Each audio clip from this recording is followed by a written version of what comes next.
Greetings out there in YouTube land. This is Morris, man, and as always, I thank you guys for coming to my channel. I thought I would post this video because I think it would be pretty interesting. I just recently posted a cover of a Tom Jones song. It's not unusual.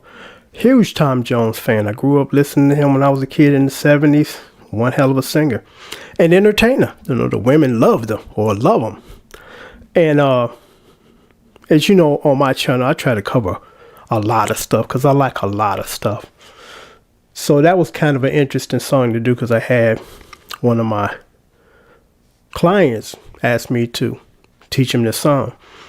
And I knew right out the gate that this was not going to be a super walk in the park because the majority of those songs are kind of like Vegas or show tunes. And show tunes are extremely busy. Or should I say they have lavish arrangements. That's a better term. Because busy kind of sometimes can be interpreted as negative. But, you know, it's not negative by no means. You know, it actually makes you become a better musician. Because normally when I tab songs, it takes me like 5-6 minutes. You know, I map out the structure, figure out the chords, and I'm done. This song was only 2 minutes long, and it took me hour. It's just like when I did I think Peter Allen, When My Baby Goes to Rio. I was determined to do that song justice and do it right. It took me 3 hours to figure out the arrangements because it changes keys like 3 different times. And kind of like the Tom Jones song. You know, again, lavish arrangements, not busy in the negative sense. So it was a challenge. And when I first was given this assignment, I said, man, this is going to be kind of hard to do. And it would have been extremely hard to do because it was hard to do. Would have been extremely hard to do if I didn't know how to read music and I was not able to pull up the original professional sheet music. And when I pull it up, chord-wise, it wasn't that difficult. It's the arrangement of the song that makes it sound real difficult. So it's in the key of C major.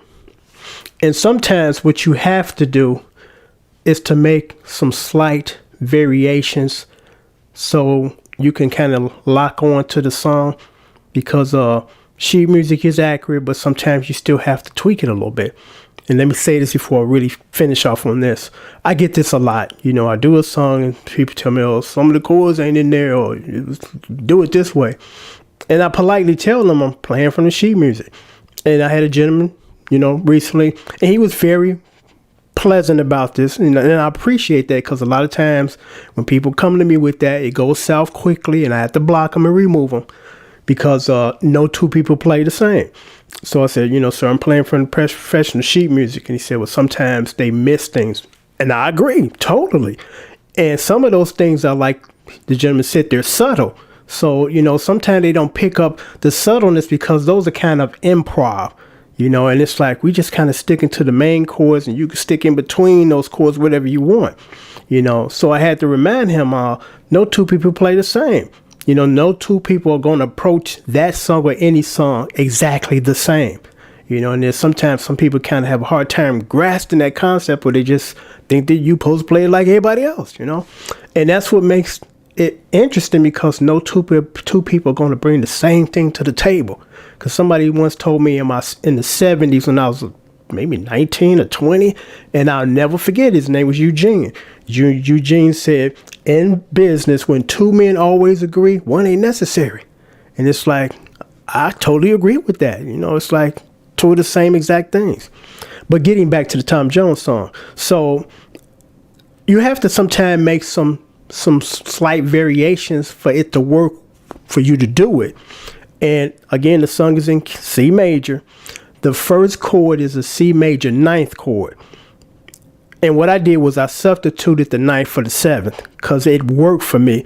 Because as I'm listening to the song, I'm thinking perhaps the guitar player, because I was trying to follow the guitar part, he was playing the C major 7 chord. Because when I played the C major 9, it worked, of course, but the voicing just didn't sound right. And I noticed the guitar player, because again, I was trying to hone in on what is actually the guitar player is doing in here, if there's a guitar, and there is. Because when you think of that song, you think of those horns. And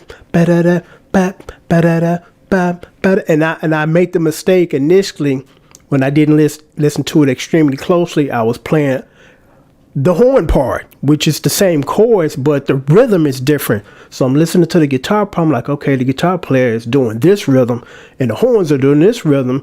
And it was initially kind of difficult for me to do because I got so locked into the rhythm of the horns. I'm like, I'm not going to play the horn rhythm lick. I'm going to play the guitar rhythm lick.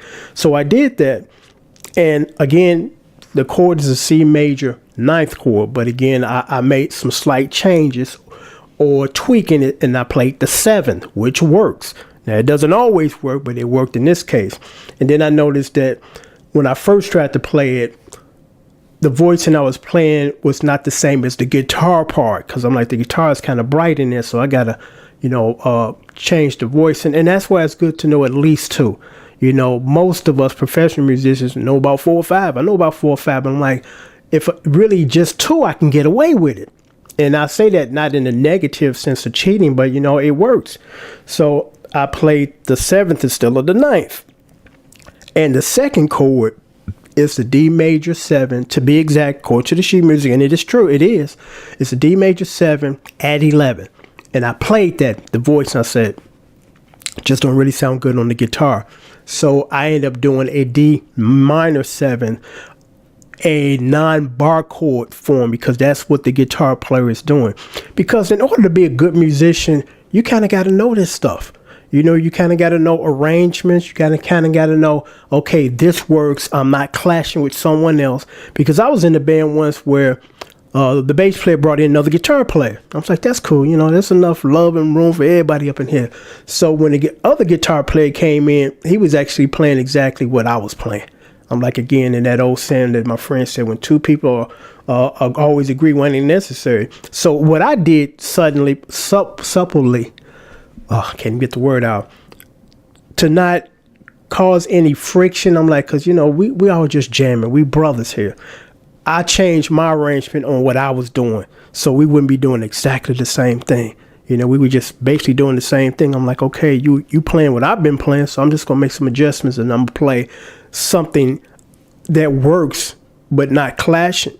One of the first songs when he came in, it was playing exactly what I was doing. I said, you know what, I'm going to do this. I'm going to play that chord in harmony with you, which means I'm going to play it in a different octave. So we're playing the same but different octaves, and it sound good instead of two guys doing the exact same thing on the same instruments. As you become a good musician, you have to kind of know arrangements. You got to kind of be able to understand, okay, I'm going to do this. Okay, you're going to do this, and you're going to do a little bit of this. So it works, because this particular Tom Jones songs was a perfect example of that. I made some changes. Sometimes I don't have to make changes, but sometimes I do. And it's good to know when you need to make some adjustments, because sometimes you do, but I did a good job. I love playing those types of songs because, again, it's a 2-minute song. It took me an hour to figure it out, the arrangements, because it wasn't difficult as far as the chords. And another thing about that song, and I'm going to try to put this in words where it makes sense, because you know how you have something in your head, but when you convey it, people that you're conveying it to, what the hell are you talking about? There are some songs that kind of like chains. Everything is just chained together, meaning that when you play it and then you're trying to figure out the chords and you get here and you mess up or you stop, you can't stop and then continue there. You got to go all the way to the beginning, because it's kind of like a continuous chain. And if somewhere within that chain you fall off and don't know what you're doing, you got to start all the way over and still, let me just play a start right here, right before that. That particular song, I had to chain it together, because normally what I do when I post these videos, I give you guys a breakdown of the structure of the song. I didn't do that this time, because I'm like, it's kind of hard to do that with this particular song. And there are some certain songs that kind of fall into that category where they're so chained together that when you try to jump in the middle and start from where you messed up, you kind of don't know where you at. So it's like, you know what, I got to start all the way from the beginning. So I just get to that part, and then I make a mental notation of this is the chord at this part, and I'm doing it right. But it's interesting that, in a certain era of music, there was a different way to do it, or should I say it was more lavish. Now, you know, and I'm not trashing new music, I'm not, you know, but it's real simple. And simple is sometimes good, but when you learn from that era, you become a much better player. Because someone asked me this, and I totally agree. They said, well, if you start off playing jazz music, which is pretty complicated, wouldn't it make the stuff that you hear on the radio today much easier to play?